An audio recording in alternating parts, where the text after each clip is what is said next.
Ahoy lads, Sam here, and on this episode we are going to talk about poise, hyperarmor, parries, and ripostes.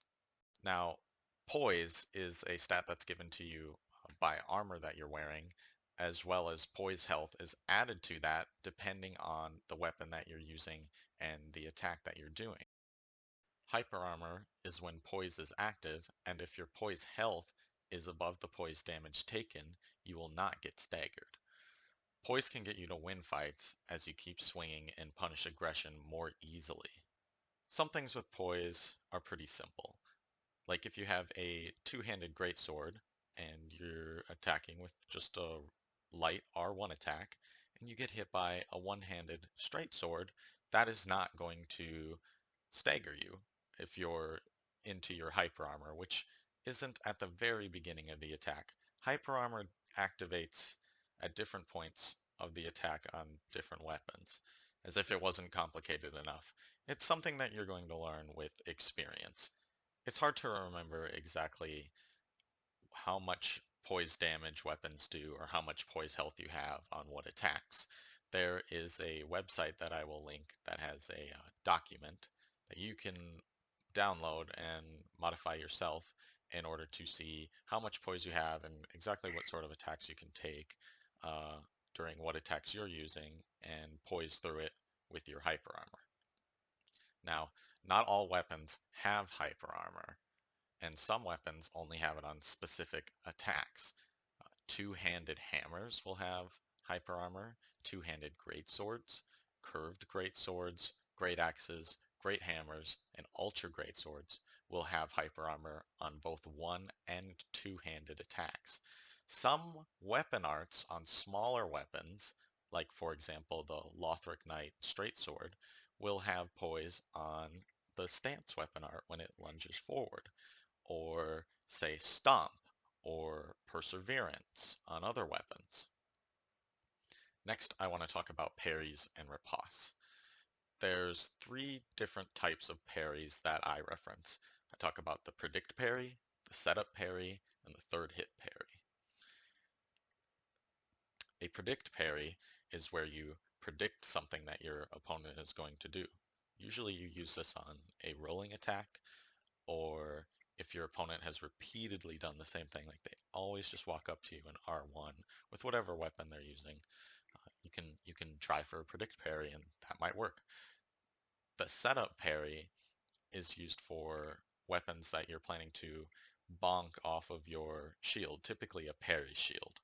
Uh, so, for example, if there's somebody using a greatsword and they hit your shield and then you parry afterwards, you may just parry their second attack.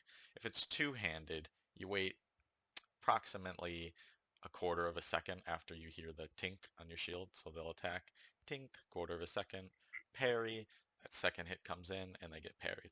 If they're one-handed, it's more like as soon as you hear the tink, you gotta parry. However, latency can affect parries quite a bit.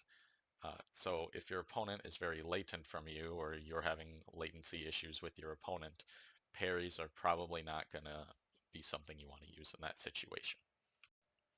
The third type of parry is a third hit parry. So some weapons like a straight sword, an axe, or a hammer, if you've been hit twice, the R1 R1 combo, and they immediately go for another R1, or in a straight sword, a very quick R2, you do a parry and you will parry that next coming hit.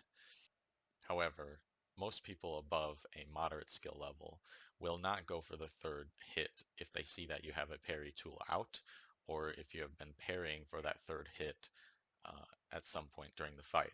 It's possible that they might do it as a change up just to trick you, and that's good to do against your opponent too. Being unpredictable is always good. Riposte damage varies with the weapon type. When you look up a weapon, you can see how much critical damage it does. The typical is 100. Uh, there are some weapons that get 110 and some that get 130, like daggers. Daggers do a lot of riposte damage. And then you can add the Hornet Ring, which will add roughly about 30% to your riposte damage depending on the weapon and the damage type and whatnot. It's a little bit too much to explain all the specifics in just one video. There are also many different parrying tools to use, and they have different timings. I'll reference a table in the description, uh, and that will show you where the parry frames are. Some are earlier, some are later. Just for quick example, a cestus is going to have earlier parry frames, and a parrying dagger is going to have later parry frames. These are important things for getting past the noob phase and understanding what's going on in fights and how to get better, how to make your build better, how to adapt to situations better. Soon I'll be focusing on some more complex things like backstabs. I might throw in some more moderate stuff before that though. Be sure to check out other videos in this series if you're new to Dark Souls 3 PvP. Thanks.